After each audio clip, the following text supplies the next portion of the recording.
As far as an open-world playground, it was crystal clear to the developers of Saints Row that they couldn't compete with the likes of Grand Theft Auto. They just didn't have the manpower. Instead, what they chose to do was utilize their strengths and leverage the shit out of it, which at that time was humor, edginess, and of course, knowing how to write a good character. And over the years, fans became attached to these characters, and fans, over the years, have expected no punches pulled, over the top, funny as hell gameplay. People want to slap an old lady in the face with a pink dildo and then proceed to headlock, body slam her into the concrete, not because they hate old ladies, but because it's funny.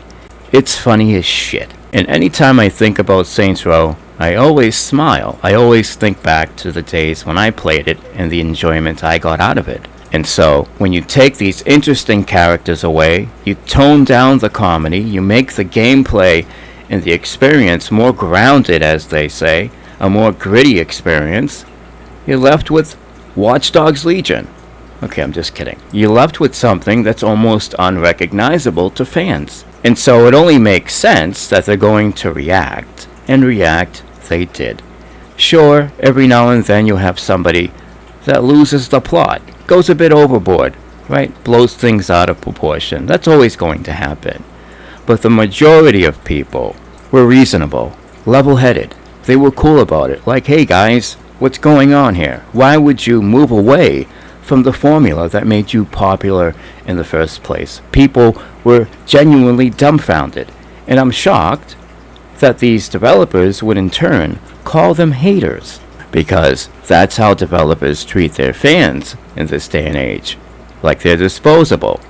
They target people that aren't even going to buy their games. They pander to them. It makes no sense to me that they're over here trying to shift their target audience in the final hours, and it's just, okay, whatever, it's their game. They can design it however they choose. It's their right. And it's also our right to buy whatever we please. And if you're not happy with the direction that they're going in, obviously the best thing you can do to send a message is not buy their game day one. Wait till it's $5. Wait till it's free on Game Pass. Wait till Amazon Prime is giving it away. They're over here swapping out characters like Johnny Gat, Benjamin King, Shawnee, swapping them out with somebody that looks like they're working at fucking Geek Squad at Best Buy, and they expect fans to just be like, okay, can't wait to buy and play the shit out of this game. Of course not. People don't want to play that random generic shit. Saints Row fans don't want to pay for some dime a dozen experience, some dime a dozen fucking storytelling. They want to play what they have come to love about Saints Row, and this ain't it. This ain't it, motherfuckers. This ain't it. And for those people that claim that this just looks like a better version of 3 and 2, you clearly are talking out of your ass. You clearly haven't played 2 and 3. Saints Row fans are some of the most imaginative, passionate people on earth, right? And this idea that you're going to try to sell them this crap is beyond me. It's beyond me. It's beyond fucking me. They swapped out Kinsey for someone that looks like a Powerpuff Girl on crack. I mean, nobody wants that. Nobody. Except for maybe a little baby that just crawled out of their mother's womb, never seen color before. Of course this is going to look interesting and fun to them. They've been sitting in a smelly skin bag for 9 months. I mean, come on. The whole entire vibe of the game has changed. You went from playing as gangsters to pranksters. If it were a movie, it went from being New Jack City to the Goonies. And I'm sorry, there's not a person on this entire planet that would be okay with buying a ticket to watch New Jack City 2 only to get Disney on Ice instead. It's common sense. And then the developers have a bad habit of always acting like they're the victim. They point at some extreme email or some extremely evil comment, and then they show the world, hey, look how evil, look how nasty gamers are. Meanwhile, they probably wrote it, let's be honest here. And, that's only 1%. That's only 1%. 99% of us are acting cool about it and just like, what the fuck? What's going on here? Can we get an explanation? They don't owe us an explanation, but it's confusing to us how somebody would sit there and actually choose to run away from what has made them a success in the first place. Sure, sometimes you need to take a chance in order to evolve and take things to another level. This ain't it, Jack, because look at these graphics straight out of 2012. Game design, so insultingly simple. Get truck, take to dump, and do it over and over and over again like we're a bunch of mindless ants. Like that's actually going to entertain us for more than 3 minutes. I saw somebody in the comments section. I'm not trying to put you out on blast. Okay, I'm really not.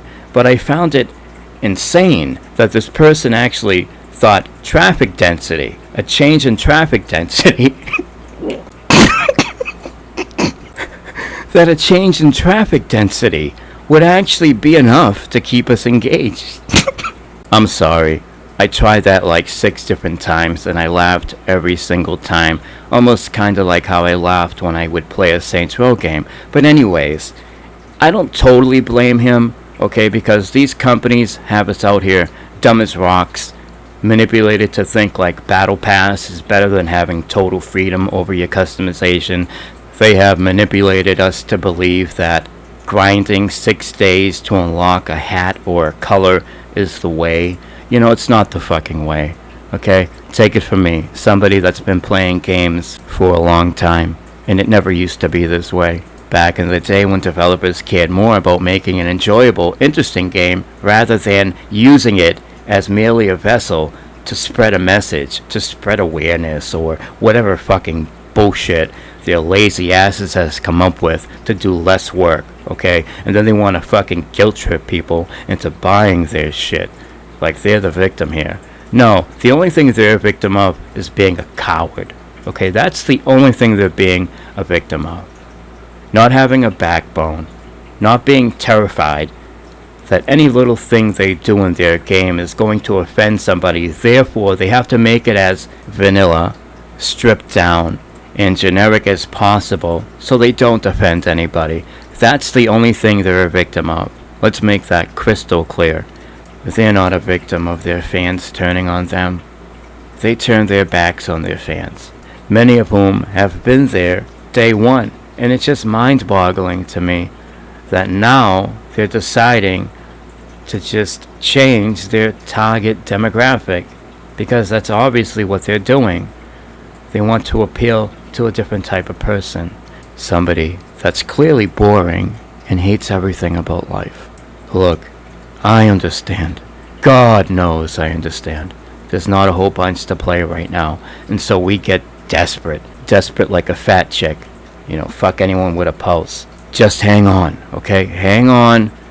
If you have Game Pass, there's plenty of interesting games on there. It seems like there's a new awesome indie game coming out every day. And then, of course, you got the Cat game coming out on PlayStation and PC tomorrow. You know, a lot of interesting stuff, but we just have to wait a little longer. Don't buy things out of desperation. You're going to kick yourself in the ass. All the good games are coming out. You look in your bank account and you fucking hit yourself in the head. Oh, fuck.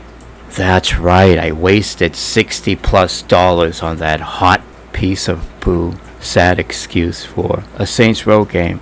And you're going to hate yourself.